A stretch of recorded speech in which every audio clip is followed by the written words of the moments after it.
them a curse. When they were expelled, he said to the woman, I will greatly multiply thy sorrow. In sorrow shalt thou bring forth children. Thy husband shall rule over thee.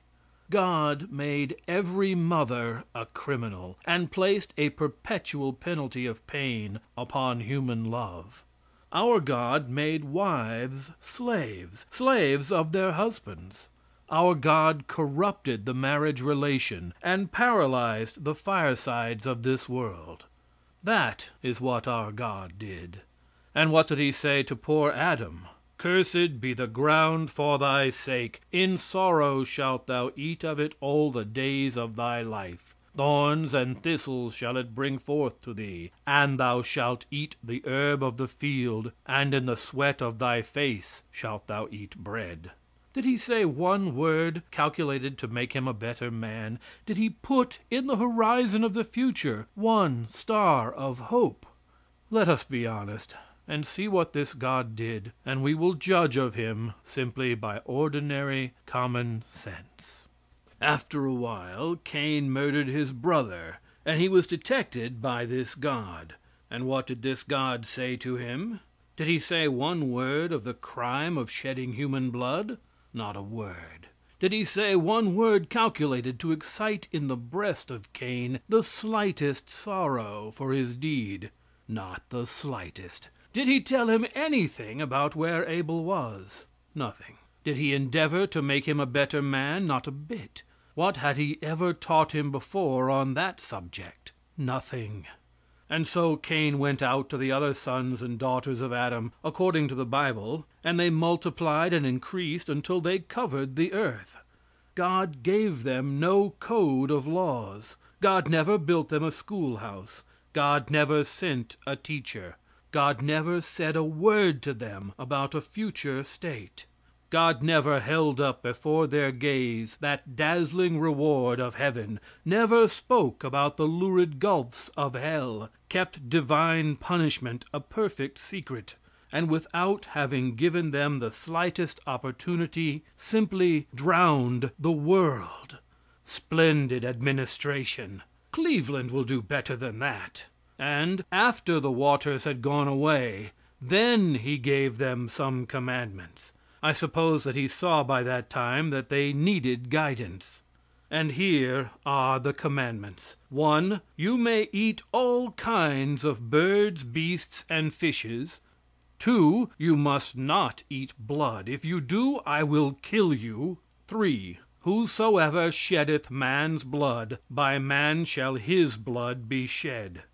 Nothing more. No good advice, not a word about government, not a word about the rights of man or woman or children, not a word about any law of nature, not a word about any science. Nothing, not even arithmetic. Nothing. And so he let them go on, and in a little while they came to the same old state, and began building the Tower of Babel, and he went there and confounded, as they said, their languages. Never said a word to them, never told them how foolish it was to try and reach heaven that way.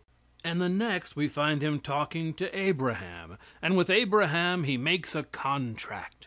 And how did he do it? I will bless them that bless thee, and curse them that curse thee. Fine contract for a God. And thereupon he made certain promises to Abraham, promised to give him the whole world, all the nations round about, and that his seed should be as the sands of the sea. Never kept one of his promises, not one. He made the same promises to Isaac, and broke every one. Then he made them all over to Jacob, and broke every one. Made them again to Moses, and broke them all. Never said a word about anybody behaving themselves. Not a word. Finally, these people whom he had taken under his special care became slaves in the land of Egypt. How ashamed God must have been. Finally, he made up his mind to rescue them from that servitude, and he sent Moses and Aaron. He never said a word to Moses or Aaron that Pharaoh was wrong. He never said a word to them about how the women felt when their male children were taken and destroyed. He simply sent Moses before Pharaoh with a cane in his hand that he could turn into a serpent. And when Pharaoh called in magicians and they did the same, Pharaoh laughed. And then they made frogs, and Pharaoh sent for his magicians and they did the same, and Pharaoh still laughed. And this God had infinite power, but Pharaoh defeated him at every point. It puts me in mind of the story that great Fenian told when the great excitement was about Ireland. An Irishman was telling about the condition of Ireland. He said, "We have got in Ireland now over 300,000 soldiers, all equipped. Every man of them has got a musket and ammunition. They are ready to march at a minute's notice." "But," said the other man, "why don't they march?" "Why," said the other man, "the police won't let them." How admirable! Imagine the infinite God endeavoring to liberate the Hebrews and prevented by a king who would not let the children of Israel go until he had done some little miracles with sticks. Think of it! "But," said Christians, "you must wait a little while if you wish to find the foundation of law." Christians now assert that from Sinai came to this world all knowledge of right and wrong, and that from its flaming top we received the first ideas of law and justice. Let us look at those 10 commandments. Which of those 10 commandments were new, and which of those 10 commandments were old? Thou shalt not kill. That was as old as life. Murder has been a crime, also because men object to being murdered. If you read the same Bible you will find that Moses, seeing an Israelite and an Egyptian contending together, smote the Egyptian and hid his body in the sand. After he had committed that crime, Moses fled from the land. Why? Simply because there was a law against murder. That is all. Honor thy father and thy mother. That is as old as birth. Thou shalt not commit adultery. That is as old as sex. Thou shalt not steal. That is as old as work, and as old as property. Thou shalt not bear false witness against thy neighbor. That is as old as the earth. Never was there a nation, never was there a tribe on the earth that did not have, substantially, those commandments. What then were new? First, thou shalt worship no other God. Thou shalt have no other God. Why? Because I am a jealous God. Second, thou shalt not make any graven image. Third, thou shalt not take my name in vain. Fourth, thou shalt not work on the Sabbath day.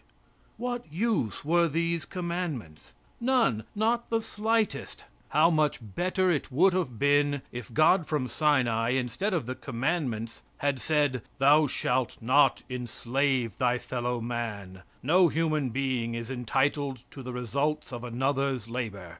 Suppose he had said, "Thou shalt not persecute for opinion's sake. Thought and speech must be forever free."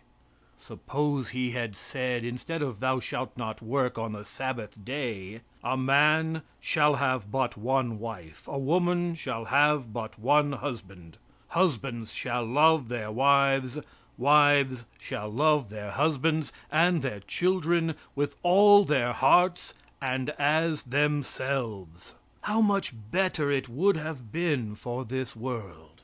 Long before Moses was born the Egyptians taught one God, but afterwards, I believe, in their weakness, they degenerated into a belief in the Trinity. They taught the divine origin of the soul, and taught judgment after death. They taught, as a reward for belief in their doctrine, eternal joy, and as a punishment for non-belief, eternal pain. Egypt, as a matter of fact, was far better governed than Palestine. The laws of Egypt were better than the laws of God. In Egypt woman was equal with man. Long before Moses was born there were queens upon the Egyptian throne. Long before Moses was born they had a written code of laws, and their laws were administered by courts and